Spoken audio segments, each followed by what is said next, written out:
Hi welcome to yoyo TV. Telangana రాష్ట్రంలో బీఆర్ఎస్ నుంచి కాంగ్రెస్ పార్టీలో చేరే వారి సంఖ్య రోజురోజుకు పెరిగిపోతుంది.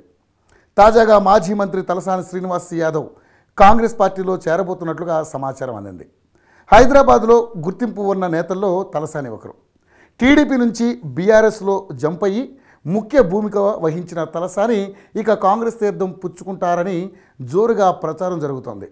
పీసీసీ హోదాలో ఉన్న సీఎం రేవంత్ రెడ్డి స్వయంగా తలసానికి ఫోన్ చేసినట్లుగా పొలిటికల్ సర్కిళ్లలో చర్చ జరుగుతోంది.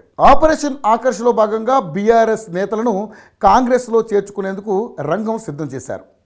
ఇప్పటికే బీఆర్ఎస్ ఎమ్మెల్యేలు పలువురు కాంగ్రెస్లో జంప్ అయ్యారు. గత వారం చేవెళ్ల ఎమ్మెల్యే కాళీ యాదయ్య, పటాన్చెరు ఎమ్మెల్యే గూడెం మహిపాల్ రెడ్డి కాంగ్రెస్లో చేరిన తర్వాత తలసాని పేరు ప్రముఖంగా వినిపిస్తుంది. ఖైరతాబాద్ ఎమ్మెల్యే దానం నాగేంద్ర మాత్రమే హైదరాబాద్కు సంబంధించిన ఎమ్మెల్యేలో కీలక పాత్ర పోషిస్తున్నారు. ప్రస్తుతం ఆయన బీఆర్ఎస్ నుంచి కాంగ్రెస్ పార్టీలో చేరారు. తలసాని కూడా కాంగ్రెస్లో చేరితే రానున్న మున్సిపల్ ఎలక్షన్స్లో కాంగ్రెస్ విజయకేతనం ఎగరవేసి మేయర్ స్థానాన్ని కైవసం చేసుకోవడానికి రేవంత్ ప్లాన్ చేస్తున్నట్లుగా తెలుస్తోంది. ప్రతిపక్ష పార్టీల నుంచి అధికార పార్టీలో చేరే సాంప్రదాయాన్ని ప్రోత్సహించింది మాత్రం కేసీఆర్ హయాంలోనే. పార్టీ ఫిరాయింపుల చట్టం వర్తించకుండా కేసీఆర్ జాగ్రత్తలు తీసుకున్నారు. ఒక పద్ధతి ప్రకారం ప్రతిపక్ష కాంగ్రెస్ ఎమ్మెల్యేలను బుట్టలో వేసుకున్నారు. రాజకీయ పునరేకీకరణ పేరిట కేసీఆర్ ఫిరాయింపులను ప్రోత్సహించారు.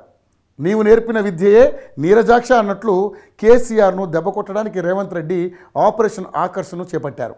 కాంగ్రెస్ లెజిస్లేచర్ పార్టీని బీఆర్ఎస్ లెజిస్లేచర్ పార్టీలో విలీనం చేసిన తరహాలోనే రేవంత్ అడుగులు వేస్తున్నట్టుగా తెలుస్తోంది. ఒకప్పుడు రేవంత్ రెడ్డికి టీడీపీలో మంచి మిత్రుడైన తలసాని రేపో మాపో కారు దిగే అవకాశాలు ఉన్నాయని పొలిటికల్ సర్కిల్లో చర్చ జరుగుతోంది.